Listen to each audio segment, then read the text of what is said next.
Hi, how you doing? My name is Sean Neely, and welcome back to another episode of The Mortgage Musketeer, where today I'm going to be talking a little bit about what I am seeing in the housing market. All right, so this was a request for me to make, and I want to put it out there that this is my opinion. This is what I've seen. This is what I'm hearing. This is what I'm experiencing. I'm licensed in many states, so I see differences in the many different markets. There are some similarities and there are some significant differences.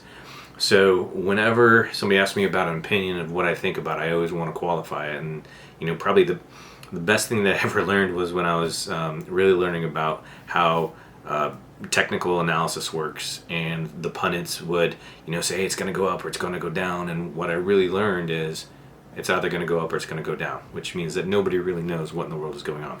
There are so many different things that impact the market that it's really impossible to tell. But I will give you what I'm seeing now and what I anticipate for 2021.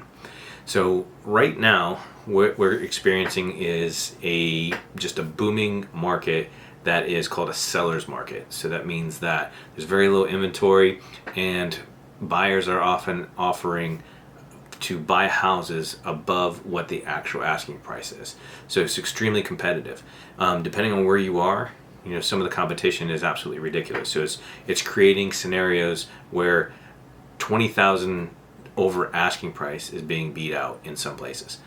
In other places, it's not as heavy. So really it depends on the region. So where one market is absolutely going bonkers, another region that might have a tight housing market isn't necessarily going to go as crazy, and you're not going to see that type of escalation.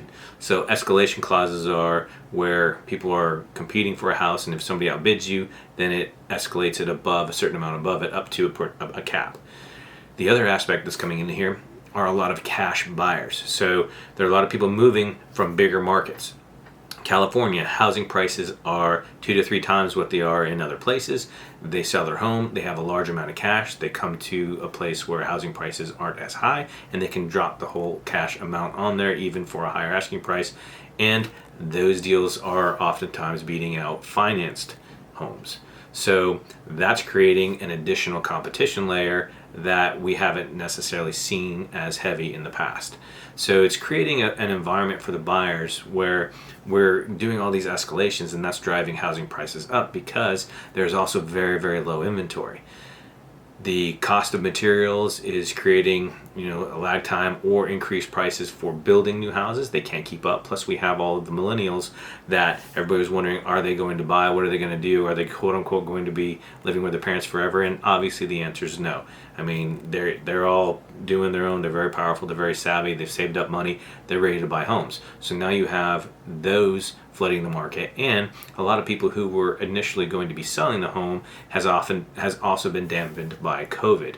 Now for 2021, we anticipate seeing some easing of that and seeing more inventory hitting the market as vaccinations increase and the economy gets going, and everything kind of gets moving again. So as long as we get back to some semblance of normal, and it is a new normal admittedly, but as long as we get some semblance of that, we're going to see more inventory coming into the market, and that's going to help alleviate some of that pressure. Now, something people are asking about is, are we going to have a housing crash? And the answer is, sorry, my phone's going off. And the answer to that is really about what is driving the market right now is a lack of inventory. And what we feel in the industry right now is it's not like it was back in 2008, where bad lending practices and everything else was creating an environment where it's almost like a feeding frenzy. Just about anybody could get a loan.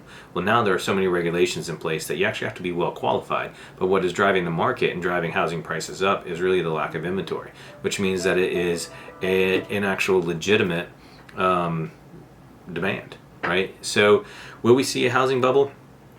We don't think so in this market, but we may see that the rapid increase in housing prices kind of level off and maybe steady, which is what everybody's hoping for. So if that happens, and that's going to be dependent upon where rates go. So where are rates going to go? Well, we have been in an absolute historic low that has actually created with buyers this false sense of, hey, I need to have like a 2% interest rate or something like that. It's really not realistic. And they're going to go up. So right now, a lot of those rates are supported by the Fed because they're, buying treasuries and whatnot. So what'll end up happening is they're going to start easing off on that, and that will have an impact on the market. In addition, what is going to happen if there's inflation? There's so many factors that there's no way to actually predict what's going to happen with the rates, but we're so low, they're going to go up. How far they go, they're not going to skyrocket.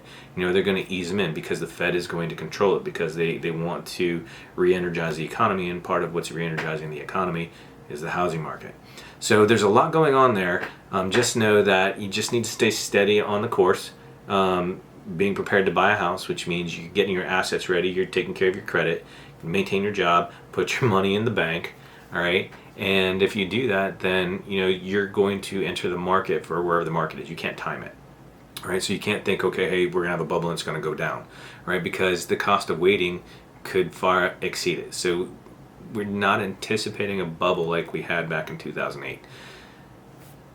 Who knows? All right, so like I said in the very beginning, this is just an opinion. But that is what I'm hearing, and that's what I'm seeing in the market. So I hope this helps give you kind of like a frame of reference of what's happening. And if you have any questions, I'd be interested to see what you have in the comments below, and then I'll answer them to the best of my ability. All right, you guys have a wonderful day, and until next time, it's all for one and one for all.